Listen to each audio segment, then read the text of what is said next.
Hello YouTube! I'm back! It's been a while since I've made a video, but well, honestly I haven't had anything to make a video about, and I've been kind of busy to find something to make a video about, so well, welcome back to South Africa anyway. And what do I have here? Presumably the title will say, but this is actually a fuel pump. Well, a fuel pump and other bits from a Buell XP9. So, why do I have this? As some of you may know, I have been working on a battery pack for a bike, and this is a fending bike, or at least part thereof. And, well, I went to test my battery pack, and guess what? It didn't work. No, it'll crank. It cranks the engine perfectly, no problem with that, 200 amps of win. But I flipped the switch, turned the key, and silence. Now, if you know anything about bikes, you'll know that most bikes, at least the ones I know of, make a little buzzing sound when you turn the key for. And what is that buzzing sound? It's the fuel pump priming. And guess what? Because I haven't been riding in a cursedly long time, the fuel pump clogged up with dead petrol. It looked like the underside of a high school table. Bubble gum. Some sort of thick, gooey crap. So what did I do? Okay, so I took it out.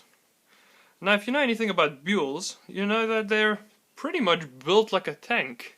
Got Harley-Davidson engines. Well, sort of. No, they've got Harley-Davidson engines. Sportster engines, I believe, in the bike I have. A few modifications to get a bit more juice out of it, but anyway. But this is the petrol pump. It's a Wilbro. This bit's the petrol pump, by the way. That's a fuel pressure regulator, and that's the filter. And this is where it all comes out, and this would actually sit inside the frame. Because another cool thing about Buells is they use the frame as a petrol tank. Yeah, center of gravity is nice and low, and well, the creator of Buell, Eric Buell, I believe his name is, actually a rather fascinating guy. Well, he built some pretty unique bikes in his time. They no longer make them, sadly. Although I do believe he helps Suzuki or some Chinese brand make bikes now, but still, they'll never be the same. They'll never be Buells. They definitely had a place. They were absolutely marvelous bikes. Torque, pretty much giant lumps of torque. But anyway, so it wasn't buzzing. So I took it apart, and that's no mean feat. Somebody had already gone to it, and I believe used the wrong size O-rings, so all the O-rings tore. And trust me, when you're in South Africa, Viton O-rings, not the easiest thing to find, but surprisingly, I live down the road from a big place that sells O-rings, so I should be getting some next week. That's all good. But anyway, I managed to tear it out, and that was quite an adventure. And, well, found it was all gummed up. So what did I do? I put some carburetor cleaner stuff, fuel injector cleaner, petrol, acetone, methylated spirits, petrol, boiling water, pretty much the base stuff. Took out a good deal of the crud, but it still wouldn't turn. The electric motor inside was still good, I knew that, because plug it up and it made a little tick, tick, but it definitely didn't turn and warmed. It sort of warmed up, I wouldn't say it got hot, but when a motor's in direct short circuit, you'd think it'd burn out pretty quickly, but this thing's built like a tank, made in the USA. But no problems there, it just wouldn't turn. There's I don't know the exact name, but it's some sort of geared pump thing. It's very quiet when it actually works, but nope, refused to turn. So what I did was, I kept on cleaning it.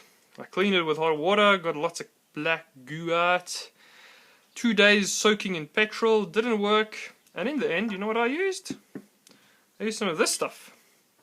Q5. Apparently, I believe it's exactly the same stuff as Q10, except this stuff has graphite added to it. It's penetrating well, but it's more of a solvent, really.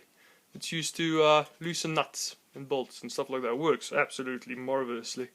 Leave it on for a week, anything will come apart. So, what I did, I sprayed some into this thing, left it for a while, tried to turn it again. Nope, didn't work. Shook a little bit. So in the end, what I did, I ended up connecting it to a big 12-volt car battery. I held the... I just want to show you these. Held the two terminals, clamped it with jumper leads, and basically held the positive, it wouldn't matter, the positive or the negative terminal. I held it really, really close, and just that shaking from the magnetic field engaging, that would like basically switched on and off very rapidly, like sorry for that, but basically gets the picture across. And it seemed to shake the impeller loose for a while. But I also did this. Wait, one moment.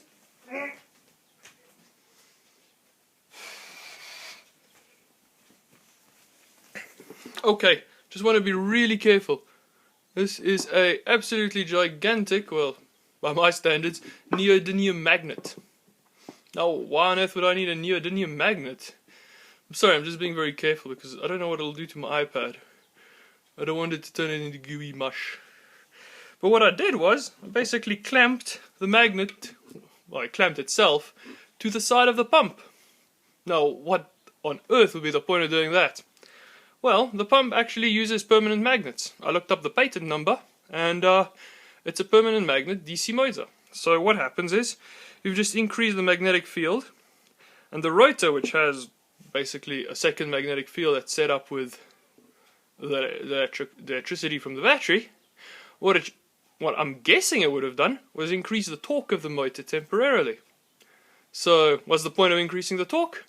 Well, when your little motor and pump is all glued up with ooze, the extra torque is actually very useful. So what I did, I used the jumper cables and that sort of vibrating on-off thing.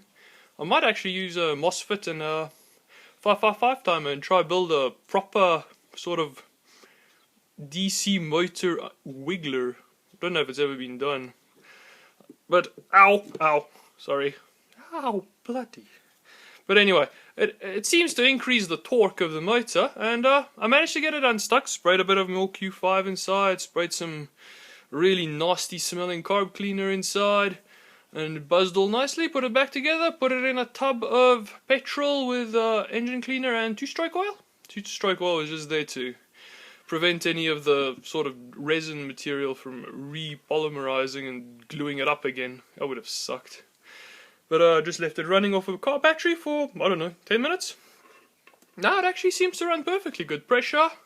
Took apart the fuel pressure regulator, cleaned that out. I did not clean or replace the petrol filter because I couldn't find a suitable replacement, and it appears to actually be pretty clean from the amount of flow getting through. Also took the fuel injectors out, which is surprisingly easy for a bike on a Buell. Apparently taking the spark plugs out is absolutely a nightmare. But the fuel injectors were rather easy. So, I hope I haven't bored anyone. I know this is kind of a different video, and I do hope to make a little short video of me starting the bike with a supercapacitor pack. And I figure it might come in handy for anyone who owns a Buell or has a stuck fuel pump, I guess. So, thanks for watching, and see you next time.